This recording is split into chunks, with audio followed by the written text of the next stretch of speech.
self. We cannot subject our ethics and our values to the difficulties of life and the changes of the world within which we live. And that is the whole story of Yusuf alayhi salam. He was consistent.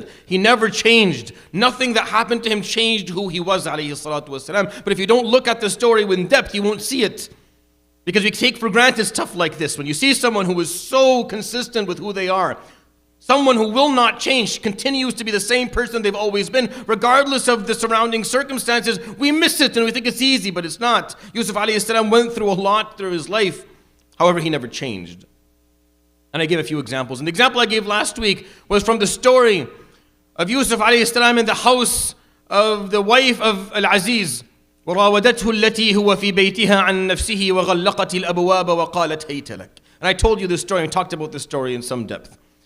As a follow-up to that story, and the consistency of ethics, and we talked about specifically the ethic of iffa or hishma, the ethic of chastity, of self-restraint, of abstinence, which today is a word that is seen as awkward to so many people who live in this world. And it isn't. It is not at all. It is the asl, it is the origin, it is the basis. Everyone, since the time of Adam alayhi salam until Muhammad sallallahu alayhi wa sallam, practiced this ethic. It was a part of who they were. They did not question it. It wasn't something that was seen weird. What we are experiencing today in the world is weird. What we are experiencing today in this world is what is abnormal and what it has not been since the beginning of time, the norm and the basis of ethics within this world. And we have to take that back again. And we have to take a step back and actually see this, zoom out a little bit and focus. He says subhanahu wa ta'ala in the surah in the ayah that I just recited, indeed exclusively the things that Allah made haram were only a couple of things. It's not an infinite number of issues that are actually prohibited. And he points them out subhanahu wa ta'ala. And the first one he talks about, قُلْ إِنَّمَا حَرَّمَ رَبِّيَ الْفَوَاحِشِ الْفَوَاحِشِ مَا ظَهَرَ مِنْهَا وَمَا بَطَنَ. And fawahish specifically, if you take the word in the context of the Quran itself and within the Arabic language, it's talking about sexual ethics specifically. It's talking about issues that basically ruin your integrity, that take away your honor as a human being. And this is talking about sexual sin. Al-fawahish, that's the number one thing. And then he continues with ithm and all that is considered sin, like drinking alcohol and eating khanzir. And then he focuses subhanahu wa ta'ala on transgression. وَالْبَغْيَ بِغَيْرِ الْحَقِّ وَأَن تُشْرِكُوا بِاللَّهِ مَا لَمْ يُنَزِّلْ بِهِ سُلْطَانًا. And to associate with Allah that which He did not give you evidence for. وَأَن تَقُولُوا عَلَى اللَّهِ مَا لَا تَعْلَمُونَ. To speak on behalf of God or about God without knowledge. These are the things that He made haram. Not a lot of things. It's not a long list, but it's an important one. But it's one that's worthy of contemplation and then actual observation. He says subhanahu wa ta'ala, وَلَا تَقْرَبُوا الزِّنَا إِنَّهُ كَانَ فَاحِشَةً وَسَاءَ سَبِيلًا. And do not come close in any form or manner from adultery or fornication, zina. Indeed, it is a fahisha and it is the worst thing to do. It's the worst path to walk down. إن الذين يحبون أن تشيع الفاحشة في الذين آمنوا لهم عذاب أليم في الدنيا والآخرة والله يعلم وأنتم لا تعلمون. Indeed, those who would love to see fahisha spread amongst the believers will be punished painfully in this world and in the hereafter. And Allah knows and you do not. The Prophet ﷺ, if you go to his ahadith and you just go and skim through his sihah, you will find him ﷺ talking about this topic time and time again. He talked about haya. He talked about the ethic of modesty, which is a very large word that has many different meanings. It's an umbrella concept. But a part of it is that you do not allow yourself to be seen by God doing something that He has told you is haram, specifically something that is related to fawahish. He would say عليه الصلاة والسلام من استطاع منكم الباءة فليتزوج ومن لم يستطع فعليه بالصوم فإنه له وجاء. Another narration فعليه بالصبر. Those of you who are capable of marriage, then get married, because that is what protects you. And if you can't get married, then fast. Not just the physical fasting from food and from drink, but fasting from this whole concept until you're able to. وَلْيَسْتَعْفِفِ الَّذِينَ لَا يَجِدُونَ نِكَاحًا حَتَّى يُغْنِيَهُمُ اللَّهُ مِنْ فَضْلِهِ وَالَّذِينَ يَبْتَغُونَ الْكِتَابَ مِمَّا مَلَكَتْ أَيْمَانُكُمْ فَكَاتِبُوهُمْ إِنْ عَلِمْتُمْ فِيهِمْ خَيْرًا. The Quran tells you if you can't get married, then show iffah, practice chastity, and then with the moment someone wants to get married, then you allow them to do it. The Quran basically defaults us The Quran defaults us to people that the moment they're capable of marriage, they will do it. The Quran defaults us to that concept. Of course, if you can marry, you're going to get married. The Quran doesn't spend too much time talking about that because that is the default for a human being. The moment you're capable, you do it.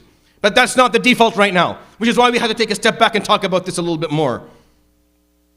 He says, عليه الصلاة والسلام, حديث الإمام ترمذي, إذا أتاكم من ترضون دينه وخلقه فزوجوه فإن لم تفعلوا إلا تفعلوا تكن فتنة في الأرض وفساد عريض أو فساد كبير. If someone comes to you and they have good ethics and they have good religion, meaning their ethics in general are good and their understanding of their faith is solid, then that person you must offer them marriage if they want to get married. And if you don't, then wait for fitna. Wait for complete corruption on this earth. This is what he says, alayhi salatu wasalam. This is a very scary concept. When I gave you the example of Yusuf alayhi salam, as someone who was gharib, he was unknown in the land he was in. He was young. He was a slave, was not held to the same ethical standard everyone else was held to. He was being asked for zina, not by one person, but by all of the ladies that existed in the realm. They actually told him, if you don't do it, you're going to jail. And he still, alayhi salatu wasalam, fastasam. He completely said, no, definitely not. Istijnu ahabbu ilay. I'd rather be in jail. And he went to jail. And he didn't go to jail for a couple of hours. He went to jail for a couple of years, taking away the beauty of his youth, alayhi salam. But he still did not regret it. And he did not wonder why Allah subhanahu wa ta'ala didn't save him. He went, no problem. His ethics were meant to him much more. When we heard the story, people asked me, how is that even possible? That's the problem. The problem is we come to a time where even imagining what Yusuf alayhi salam did is impossible. This is a big problem. That we've come to a time where even imagining what Yusuf alayhi salam did is not possible. Forget about practicing it, not even imagining it. How could he do this? Him, of course, a male is going to do it. No. Not someone who has understood the deen of Allah subhanahu wa ta'ala appropriately and was raised Islamically appropriately, has clear Islamic concepts. No, they wouldn't. They would say to me, yes, we're going to follow this and it's very possible. But we have come to a problem. We have come to a time that is very problematic. I sound the alarm last week, and I'm going to do it one more time this week. This is not something that we can just afford to ignore. You cannot ignore this. You cannot look at a population of human beings who hit puberty at age 15 and get married at 35 and just let it go. That's 20 years. That's 20 years of potential sexual activity that they cannot express. If that happens to one person, all right, fine. Maybe they have a specific circumstance or situation, but for that to be the norm, for 15 years to be the norm, for someone living in this world today, in a world that has no acknowledgement or recognition of any aspect of iffa and hishma, then we have an issue. As Muslims, we have a problem. Or do we just rather not ask the question? Are we just going to say, oh, you hit puberty 15 years ago? And you're not married, we're just going to not ask you what you're doing in the 15 years. We'll just act like that's not the case. You don't tell us, we don't ask you, we let it go. That's not how this works. That's not how this works. That's not what Islam explained. That's not what the Prophet ﷺ did. I'm going to offer 4 thoughts today before the end of the khutbah. 4 things that maybe we can do to help fix this problem. I'll start with the first one before the end of the first khutbah. Number 1, we need to make sure that us, as older individuals, and then our children understand clearly what it means when we say the word iffa and when we say the word hishma, what those terms actually mean, what they dictate in the language and in the religion. What does chastity, self-restraint, and abstinence actually mean? What is that? Where does that come from? And where does that exist in the Quran? And how do we practice it? That has to be clear. We have to raise our youth on understanding that this is what you're going to practice in the world. Get ready, that's what's coming, that's what's expected of you. قُلْ لِلْمُؤْمِنِينَ يَغُضُّوا مِنْ أَبْصَارِهِمْ وَيَحْفَظُوا فُرُوجَهُمْ ذَلِكَ أَزْكَى لَهُمْ إِنَّ اللَّهَ خَبِيرٌ بِمَا يَصْنَعُونَ وَقُلْ لِلْمُؤْمِنَاتِ يَغْضُضْنَ مِنْ أَبْصَارِهِنَّ وَيَحْفَظْنَ فُرُوجَهُنَّ وَلَا يُبْدِينَ زِينَتَهُنَّ إِلَّا مَا ظَهَرَ مِنْهَا وَلْيَضْرِبْنَ بِخُمُرِهِنَّ عَلَى جُيُوبِهِنَّ وَلَا يُبْدِينَ زِينَتَهُنَّ إِلَّا لِبُعُولَتِهِنَّ until the end of the ayah.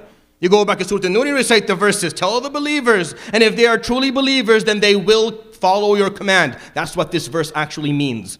قُلْ لِلْمُؤْمِنِينَ يَغُضُّوا. It means tell them, and if they are truly believers, they will follow. It's a linguistic issue. I'm not going to take time to explain it to you. يَغُضُّوا مِنْ أَبْصَارِهِمْ, for them to lower their gaze. Lowering the gaze. How can you practice iffa and hishma if you do not know how to lower your gaze? How is a father going to teach their kid to lower the gaze if the father doesn't lower his gaze? How does a child learn to do it if the father is looking at haram openly and maybe making comments? Maybe making a comment in front of the child. What are you teaching them? What are you doing? You're teaching them to look at something and to make it. No.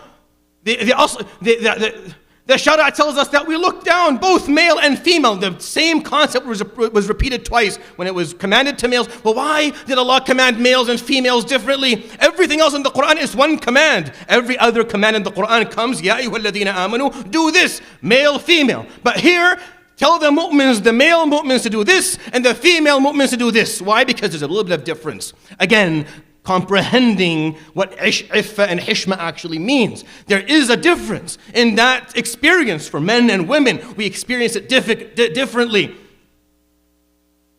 The temptation for men is different than it is for women. It is not worse for either.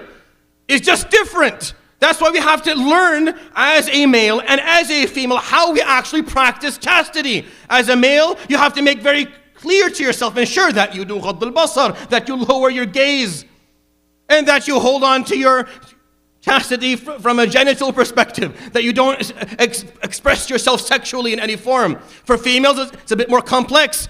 A part of that is also that she covers parts of her body. وَلْيَضْرِبْنَ بِخُمُرِهِنْ. She has to take the cover of her head and then cover her chest, meaning her body parts should not be apparent to others. This has to be clear to the upcoming generation. This is how you practice. This is how you live, understanding that there's a difference, that this struggle, temptation differs from men and women. It's there for both, but it's different. And that's why we have to practice it a little bit differently. And that's why women will have a bit more. They have to do a little bit more. They have an extra hukum that they have to follow. They have to cover more. And because they do that, Allah subhanahu wa ta'ala will reward them more. Just like men have to hold back from temptation more as well. And because of that, you will be rewarded as well. But that has to be explained to the upcoming generation by default. That has to be something that we all do and we practice. And if you haven't practiced it as a mature human being in this life, well then start today. Start now. And be an example for those to come, because this is how all the prophets before you behaved. They would not spend their time looking at haram. They would not engage in relationships that had any aspect of haram in it. That doesn't mean that you cannot deal with the opposite gender. All of us work and go to have jobs and work in hospitals and in schools and in companies, and you deal with the opposite gender, but you do it professionally. Why is it that this is easy to do when it comes to work, but we can't do it Islamically? I don't understand. Islam explained this way before they came up with these laws within these companies, hundreds, thousands of years before. Explained it that you do it professionally with the opposite gender. A part of that is you don't stare at body parts, you lower your gaze. أقول قولي هذا وأستغفر الله لي ولكم فاستغفروه يغفر لكم يا فوز المستغفرين استغفر الله.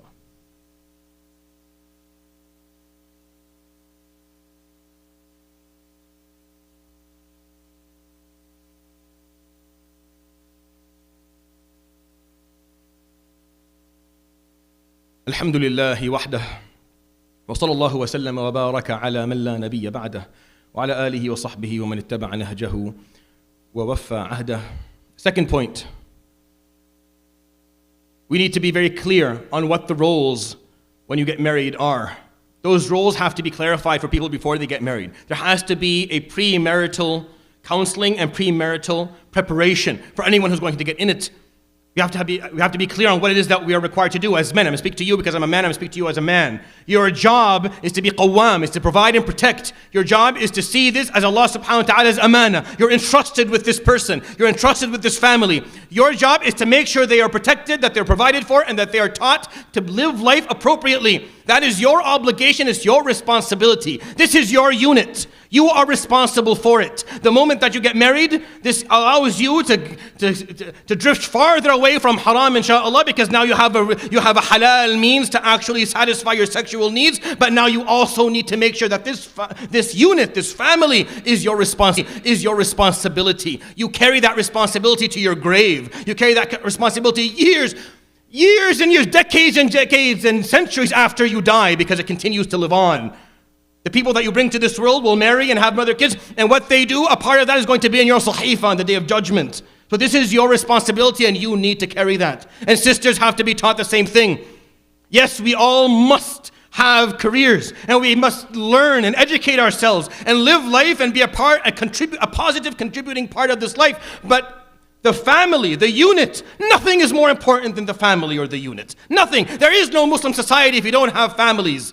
We don't exist. You take away the family, people stop getting married and having children and strengthening that unit. There is no Muslim community. We can easily give these khutbahs for another 10 years, and then this place will be empty. We can close it up and turn it into something different very easily. All it takes is just people stop respecting and seeing the value of the unit of the family. Where did I come from? Where did you come from?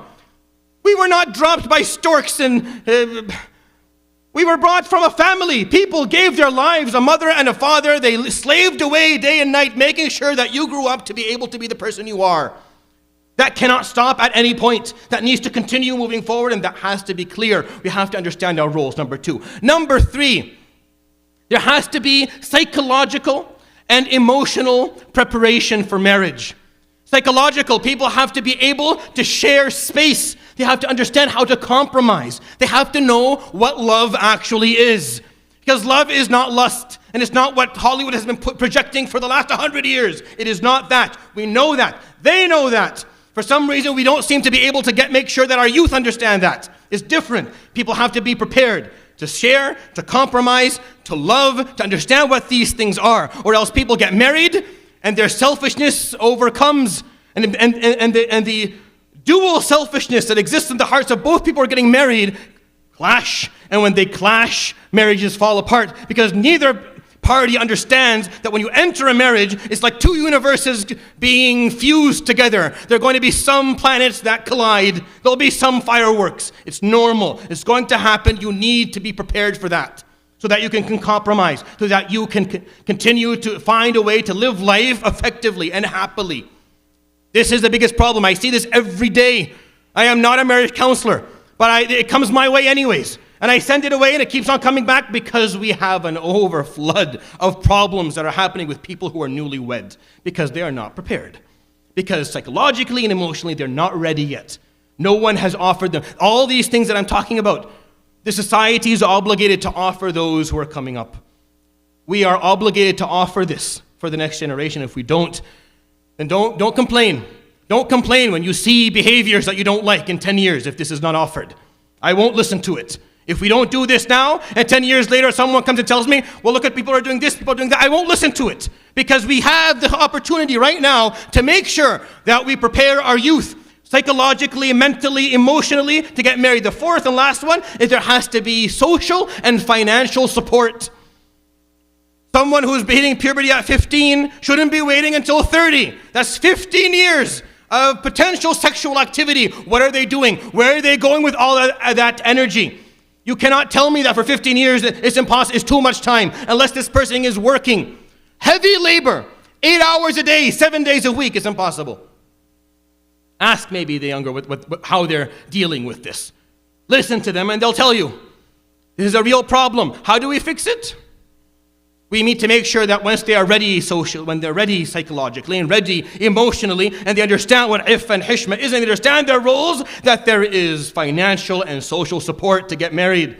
There must be a fund. Are you telling me that this 30,000 population of Muslims, there's not one fund that can be put together for marriage to help younger people get married and support them until they're able to carry full-time jobs and take care of themselves? That is, if it's truthful, if it's the truth, it's pathetic. But it's not the truth. We just don't care enough to do this.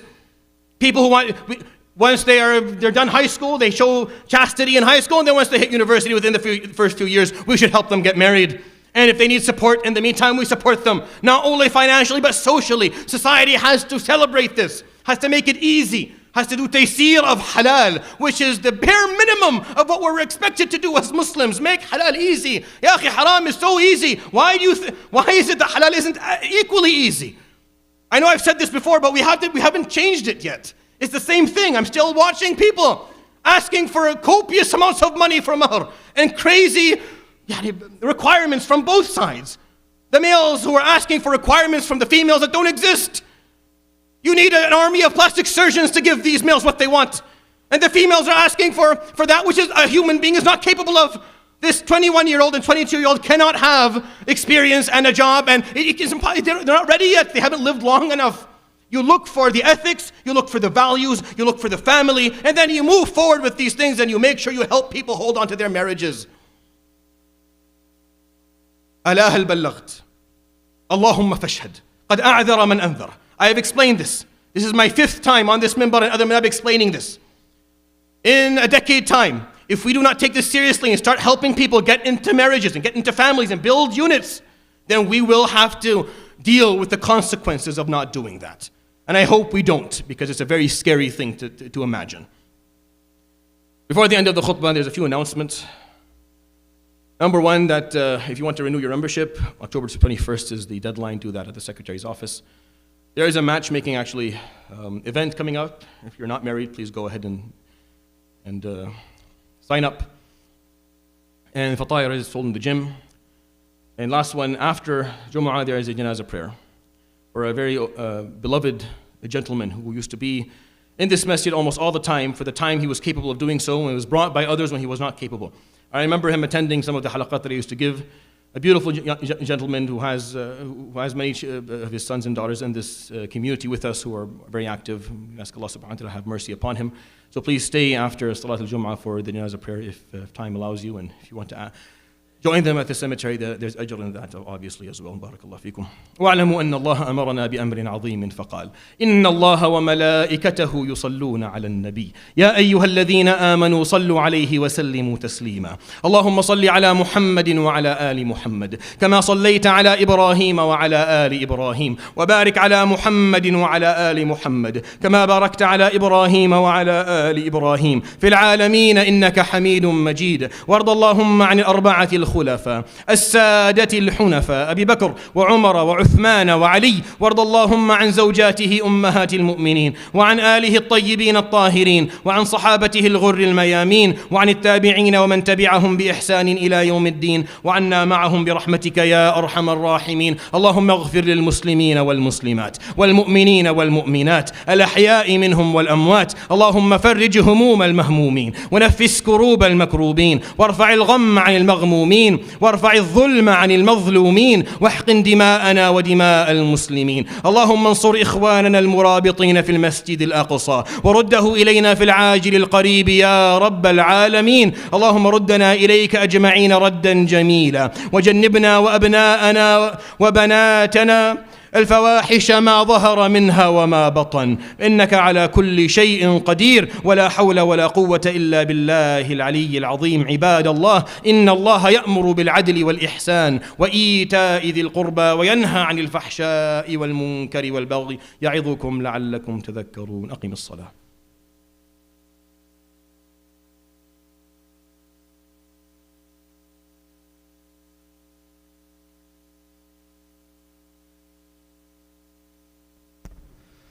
الله أكبر الله أكبر الله أكبر الله أكبر أشهد أن لا إله إلا الله أشهد أن لا إله إلا الله أشهد أن محمدا رسول الله أشهد أن محمدا رسول الله حي على الصلاة حي على الصلاة حي على الفلاح حي على الفلاح قد قامت الصلاة قد قامت الصلاة الله أكبر الله أكبر لا إله إلا الله دائما أبدا لا إله إلا الله استووا اعتدلوا استقيموا لا تختلفوا وحادوا بين المناكب سدوا الخلل لا تدعوا فرجا بينكم سووا الصف تثبيت الصف من إقام الصلاة تموا الأول فالأول لينوا في أيدي إخوانكم shoulder to shoulder ankle to ankle put your heels on the line and make sure the lines are straight closing the gaps and silence your phones استووا يرحمكم الله الله أكبر